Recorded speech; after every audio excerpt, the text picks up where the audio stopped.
আসসালামু আলাইকুম বন্ধুরা। আজ আমি রান্না করব পটলের খাসিয়া। পটলটা প্রথমত আঁচড়ে নিতে হবে, ছোলা যাবে না, এবং দুই পাশে গাটা আঁখি আঁখি করে কেটে নিতে হবে। ঠিক এইভাবে দেখতে পাচ্ছেন, সবগুলো এভাবে কেটে নেবেন এবং এটাকে হলুদ লবণ দিয়ে মাখিয়ে নিব এবং কড়াইতে সামান্য তেল দিয়ে দিব।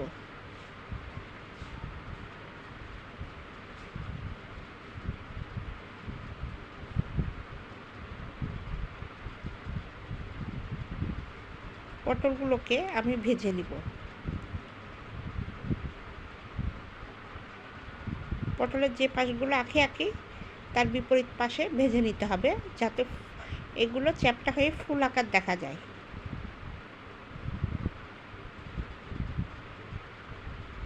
সবগুলো আমি বসিয়ে দিলাম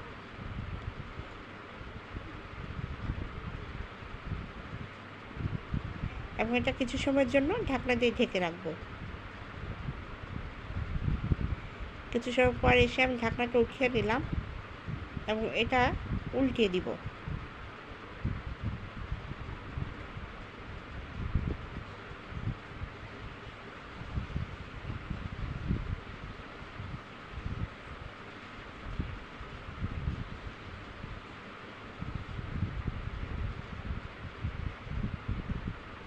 এক এক করে সব উল্টে দিতে হবে।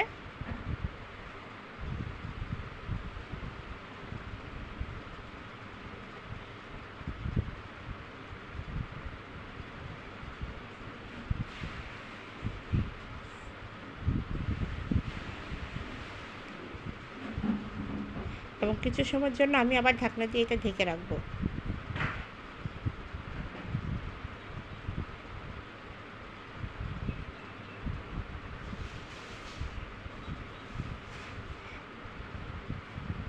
দেখতে পাচ্ছেন দুই পেটি ভাজা হয়ে গিয়েছে। এখন আমি এক এক করে এগুলো উঠিয়ে নিব।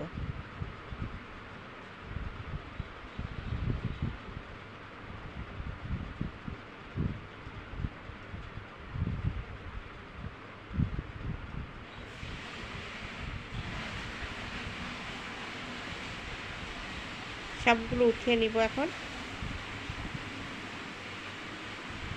দেখতে পাচ্ছেন সব ভাজা হয়ে গেছে। এখানে সামান্য পরিমাণ আবার তেল দিব। এখানে আগে থেকে পেঁয়াজ কুচি করে রাখা সে পেঁয়াজটা দিয়ে দিব। পেঁয়াজটা একটু লাল লাল করে ভেজে নিব।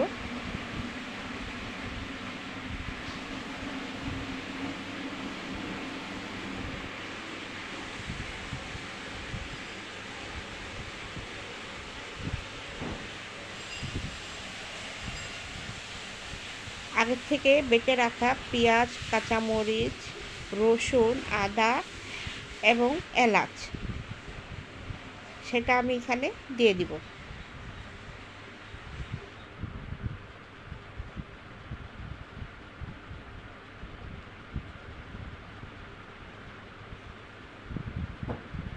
মশলাটাকে একটু ভালো করে নেড়ে নিব যাতে পুড়ে না যায়।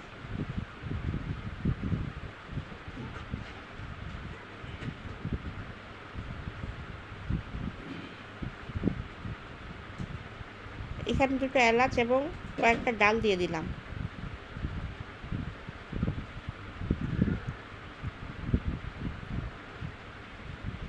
দেখতে পাচ্ছেন মশলাটা বেশ কষিয়ে আসছে। এখন এখানে সামান্য পরিমাণ পানি দিয়ে দিব।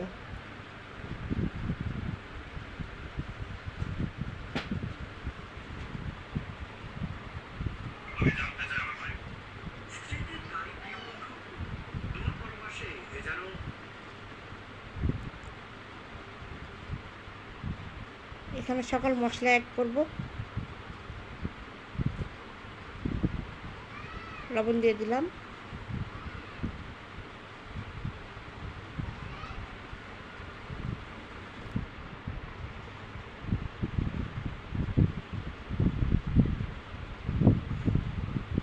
গুঁড়ামরিচ দিয়ে দিলাম। যেহেতু আমি আগে কাঁচামরিচ দিয়েছি, গুঁড়ামরিচটা আমি অল্প দিব এবং হলুদ দিয়ে দিলাম।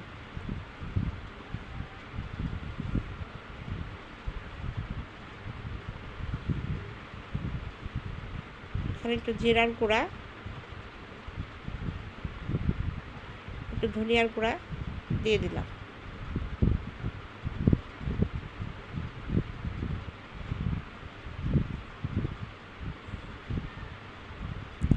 মশলাটাকে ভালো করে এখন কষিয়ে নিতে হবে।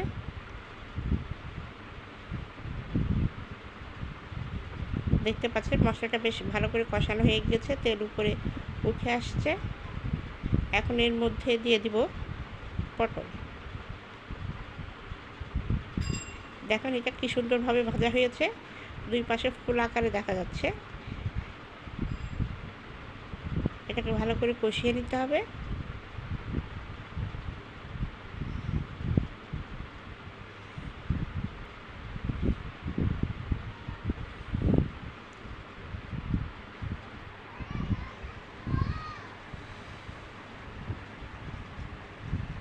সামান্য পানি দিয়ে দিব।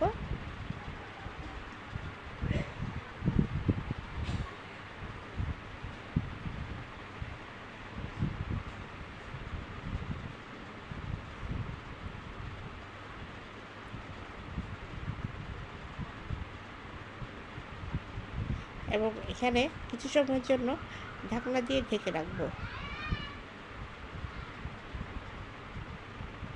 কিছু সময় পর উঠিয়ে দেখছি বেশ রান্নাটা হয়ে গিয়েছে।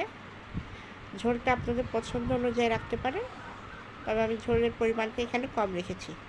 আশা করছি বাসায় এভাবে ট্রাই করবেন, খেতে ভালো লাগবে। আসসালামু আলাইকুম।